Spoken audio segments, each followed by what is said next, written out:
विनाशक यज्ञ कर रहे, अपावन यज्ञ कर रहे हैं। कोई बात नहीं, मत बताओ, हम पूछना भी नहीं चाहते हैं। इस यज्ञ को करने से क्या होगा? हम ये नहीं बताएंगे। हमारे महाराज ने कह रखा है कि इस यज्ञ में दिव्य रत्न प्रकट होगा। हाँ, उस रथ में हमारे महाराज बैठ जाएंगे। मत बताओ। हमें बताऊंगा ही क्या? हमें पूछना भी नहीं है। लेकिन उस रथ से क्या होगा? उस रथ से ही होगा, उस रथ में बैठ जाएंगे हमारे महाराज। इसको भी नहीं बताऊंगा। और आपको हमारे महाराज दिखाई भी देंगे। इसको भी नहीं बताऊंगा। और वो सब देखेंगे, इस बात को भी नहीं बताऊंगा। वो सबको देखेगा और हमको दिखाई नहीं देगा। ये बात मैंने आपको बताई और किसी को नहीं बताना। एक काम कर, जहाँ से आया वहीं जा करके बैठ जा। मेरे महाराज ने कह रखा है इस बात को किसी को नहीं बताना। मैंने आपको बताई है। कोई बात नहीं, आप भी किसी को नहीं बताना। नहीं बताएंगे। जाओ यहाँ से। लखनलाल जी, ये यज्ञ कर रहे और इस यज्ञ का यदि विध्वंस नहीं किया तो बड़ा ही अनर्थ हो जाएगा। भगवान, हाँ परमात्मा जी, आप ये बात सत्य कहते हो, इसलिए इस यज्ञ को नष्ट कर दो।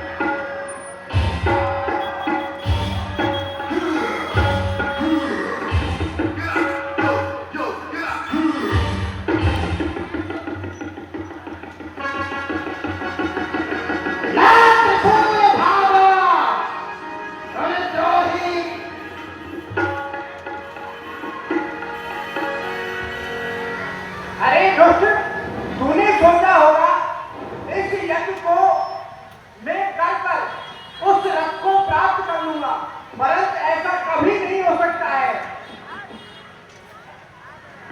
तुझे शर्म नहीं आती है रघुवंशी? अपने आप को क्षत्रिय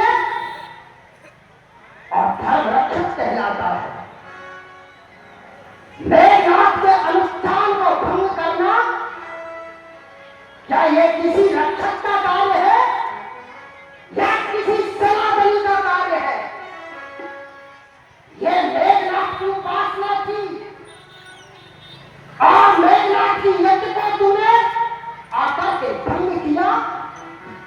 ये किसी धर्मात्मा का काम नहीं। तूने भी आज वही काम किया है जो आज से प्रथम ये मेघनाद करता हुआ आया है। तो फिर तुझमें और मेघनाद में भेद ही क्या हुआ?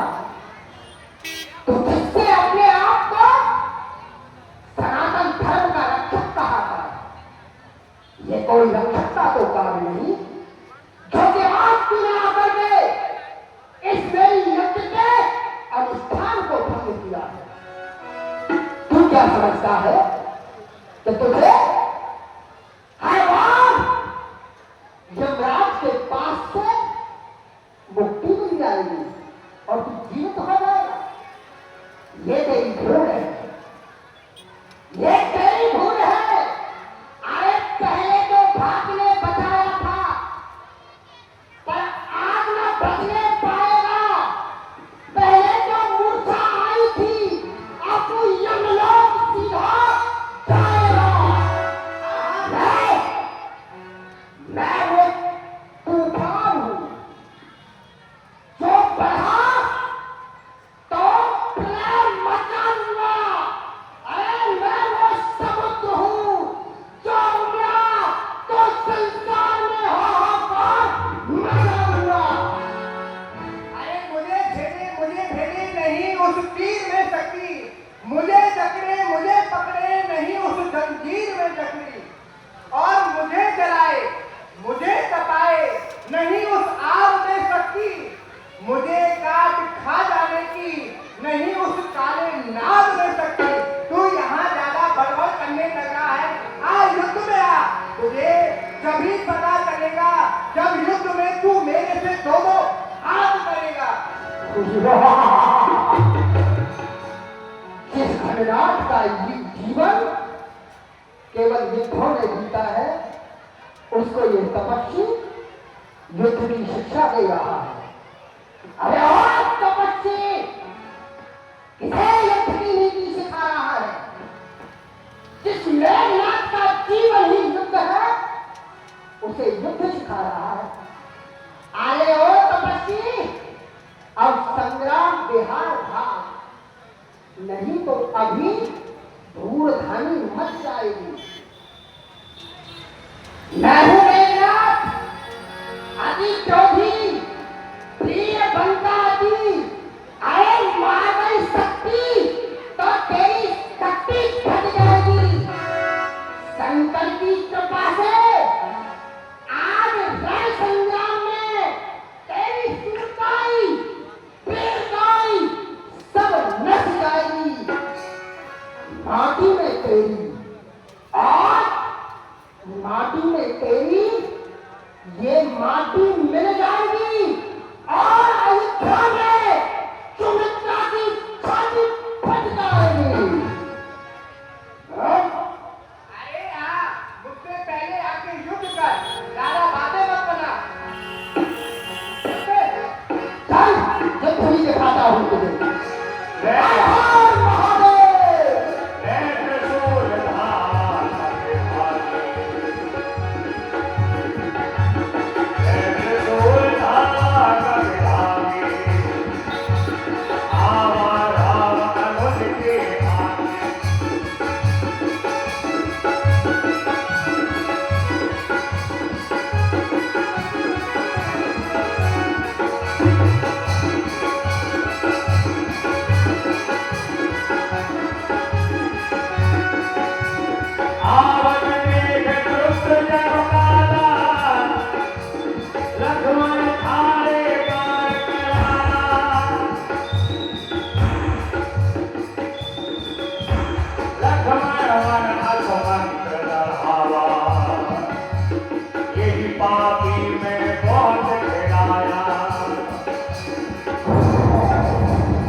पापी को मैंने बहुत खिलाया। अरे ये तो ऐसे मुझसे युद्ध करता रहेगा तो मैं इसको युद्ध में कब तक ऐसे खेल खिलाता रहूंगा, परंतु अब मैं इसको खेल नहीं खिलाऊंगा। अब तो इसको मैं इस युद्ध में मार ही डालूंगा। समय को सिला भी सकता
युद्ध का क्या समाचार? हे प्रभु, आज आपकी कृपा से मैंने उस घरनाथ को आज युद्ध में परास्त कर दिया है, अर्थात कि आज मैंने उसको मार दिया है।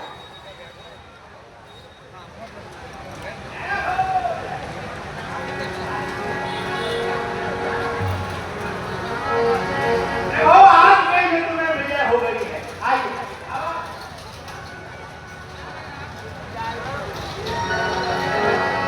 हर नाग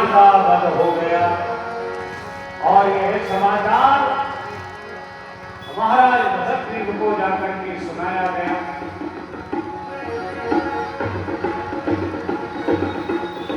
कहो क्या हुआ, युद्ध का क्या समाचार है?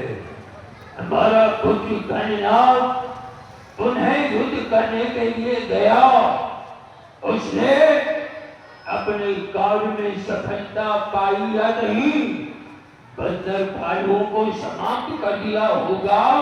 सुनाओ, युद्ध का सारा हाल, सारा समाचार हमें अवगत कराया जाए। महाराज, युद्ध को मेघनाथ जी ने ऐसा किया, ऐसा किया, इतिहास बना दिया। आने वाली जितनी भी पीढ़ी है, सब आपके पुत्र धननाथ का नाम ले लेकर के उनकी जय काल करेंगे। धननाथ जैसा वीर भूतों ने भविष्य दी, ना तो कभी हुआ और ना कभी होने वाला है।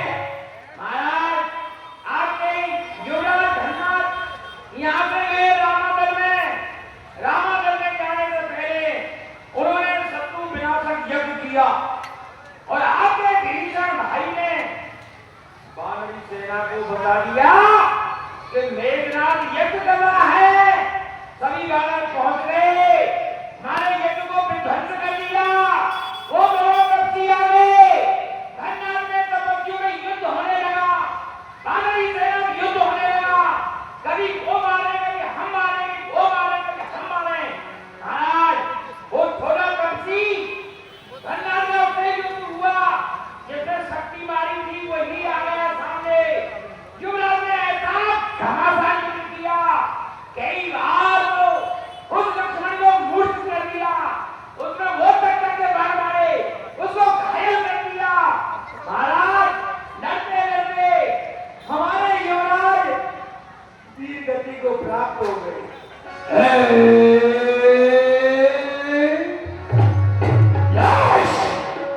ऐसा कभी नहीं हो सकता।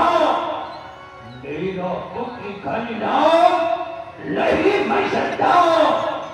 बोलो, तुम हमारी साथ परिहास कर रहे हो, हंसी कर रहे हो। मेरा पुत्र गणनाथ नहीं मर सकता, नहीं मर सकता। बोलो मायावान, तुम हंसी कर रहे हो ना? इतनी सामर्थ कहाँ है जो मैं आपसे हासिल करूं? सत्य बात तो ये है कि आपके युद्ध में अरे युवराज धननाथ वीर गति को प्राप्त हो गए।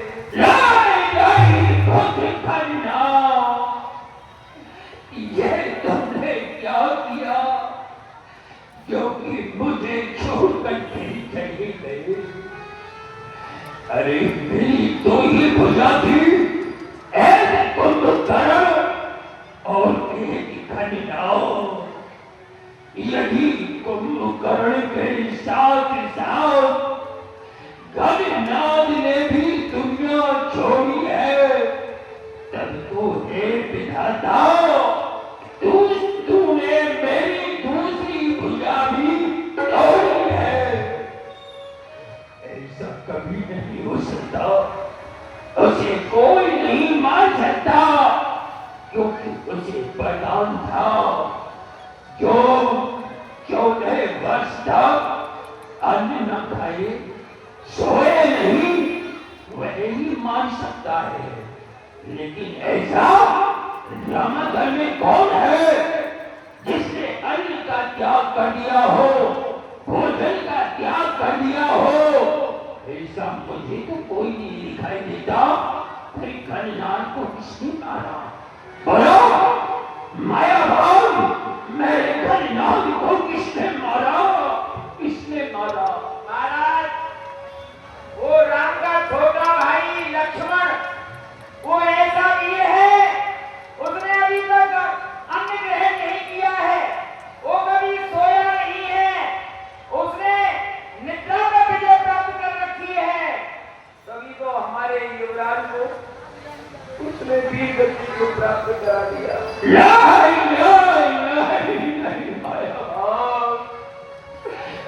मैं गणनाथ से पहले कहता था, गणनाथ यदि तुम्हें किसी से बचना है तो इस लक्ष्मण से बच के रहना, क्योंकि मेरे 1 लाख पुत्र 1.25 लाख नाती ये सब मर गए, इसकी चिंता नहीं। लेकिन खलिनाथ वो पिता का आज्ञाकारी है, क्योंकि ऐसा मेरे परिवार में कोई नहीं जिसने मुझे समझाया ना हो। परिवार ही नहीं, बाहर के लोगों ने भी मुझे बहुत समझाया। मेरी पत्नी मंदोदरी उसने समझाया, विभीषण ने समझाया, उस कुंभकर्ण ने समझाया, मारीच ने समझाया, काल नेत्र ने समझाया, संसार ने समझाया, लेकिन एक मेरा धननाथ ही ऐसा है जिसने आज तक मुझे उत्तर नहीं दिया कि पिताश्री आप जो कर रहे हैं वो अनुचित है, क्योंकि मेरा धननाथ पिता की आज्ञा मानने वाला मेरा आज्ञाकारी बेटा था। उसने कभी मुझे प्रति उत्तर नहीं दिया, कभी मैं उदास भी होता था तो आकर के मुझे सांत्वना ही देता था कि पिताश्री आप चिंता न करें, मैं इस कार्य को करूंगा। जब मेरा